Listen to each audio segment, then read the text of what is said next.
O segundo livro dos Reis, capítulo 25. Zedequias se revoltou contra o rei Nabucodonosor da Babilônia. Então Nabucodonosor veio com todo o seu exército e atacou a cidade de Jerusalém no dia 10 do 10º mês do ano 9 do reinado de Zedequias. Eles acamparam fora da cidade e construíram rampas de ataque ao redor dela. Ficaram cercando a cidade até o ano 11 do reinado de Zedequias. No dia 9 do 4º mês do mesmo ano, quando a cidade estava apertada pela fome e não havia comida para o povo, os babilônios conseguiram abrir uma brecha na muralha da cidade. Embora eles estivessem em volta da cidade, todos os soldados israelitas fugiram durante a noite.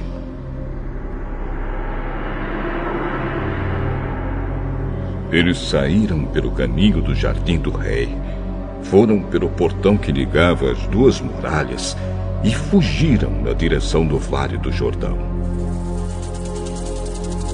Mas o exército dos babilônios perseguiu o rei Zedequias, alcançou na planície de Jericó e todos os seus soldados o abandonaram. Zedequias foi preso e levado para o rei da Babilônia, que estava na cidade de Ribla. Ali, Nabucodonosor pronunciou a sua sentença contra Zedequias.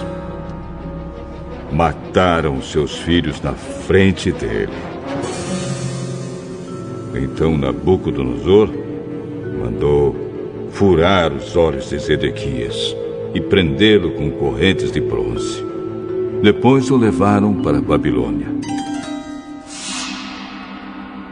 No dia 7 do 5º mês do ano 19 do reinado de Nabucodonosor da Babilônia, Nebuzaradã, conselheiro do rei e comandante-geral do seu exército, entrou em Jerusalém.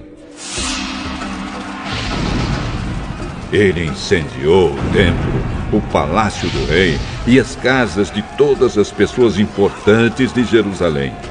E os seus soldados derrubaram as muralhas da cidade. Então Nebuzaradã levou para a Babilônia as pessoas que haviam sido deixadas na cidade, o resto dos operários especializados e aqueles que haviam passado para o lado dos babilônios. Mas deixou em Judá algumas das pessoas mais pobres e as pôs para trabalhar nas plantações de uvas e nos campos. Os babilônios quebraram as colunas de bronze e as carretas que estavam no templo e também o grande tanque de bronze. Então levaram todo o bronze para a Babilônia. Também levaram embora as pás e as vasilhas usadas para carregar as cinzas do altar. Levaram ainda as tesouras de cortar pavios de lamparinas, as vasilhas de queimar incenso e todos os outros objetos de bronze usados no serviço do templo. Nebuzaradã levou embora tudo que era feito de ouro ou de prata, incluindo as vasilhas pequenas e os pratos de carregar brasas. Não foi possível calcular o peso dos objetos de bronze que o rei Salomão havia feito para o templo, isto é, as duas colunas, as carretas e o grande tanque, pois eram pesados demais. As duas colunas eram iguais, e cada uma tinha 8 metros de altura, com um remate de bronze no alto que media 1,30 m de altura. Em toda a volta do remate havia um enfeite rendilhado e com romãs de bronze.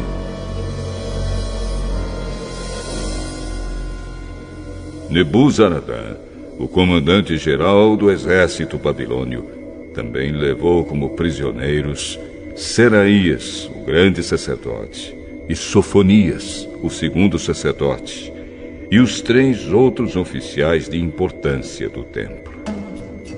da cidade, ele levou o oficial que tinha sido o comandante das tropas, 5 conselheiros do rei que ainda estavam lá, o oficial encarregado de alistar homens para o exército e mais 60 homens importantes. Nebuzaradã os levou ao rei da Babilônia, que estava na cidade de Ribla, na terra de Amate.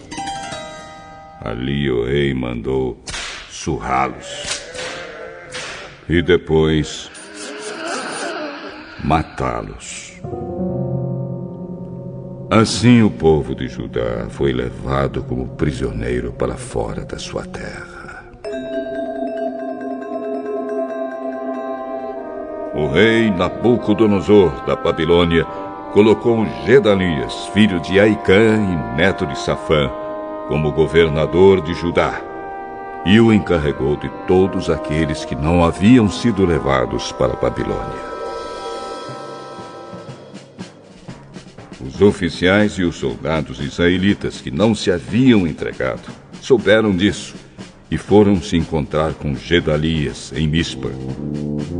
Esses oficiais eram Ismael, filho de Netanias, Joanã, filho de Cariá, Senaías, filho de Tanumete, da cidade de Netofa, e Jazanias, de Maaca. Gedalias disse a eles: Eu dou a minha palavra que vocês não precisam ter medo dos oficiais babilônios. Fiquem morando nesta terra. Trabalhem para o rei da Babilônia.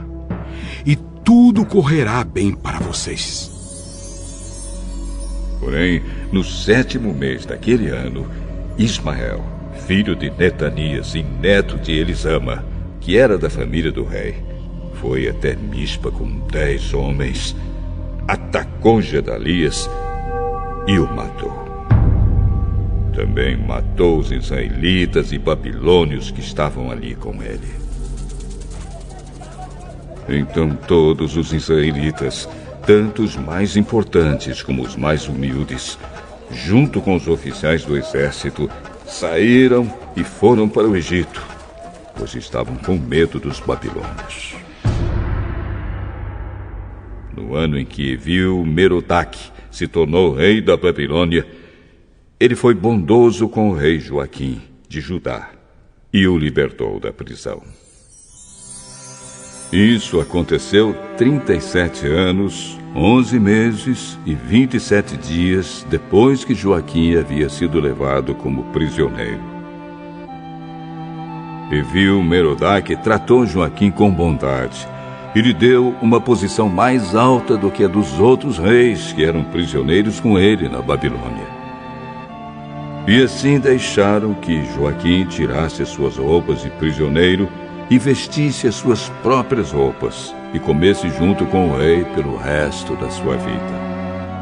E todos os dias, enquanto viveu, recebeu do rei uma pensão para o seu sustento.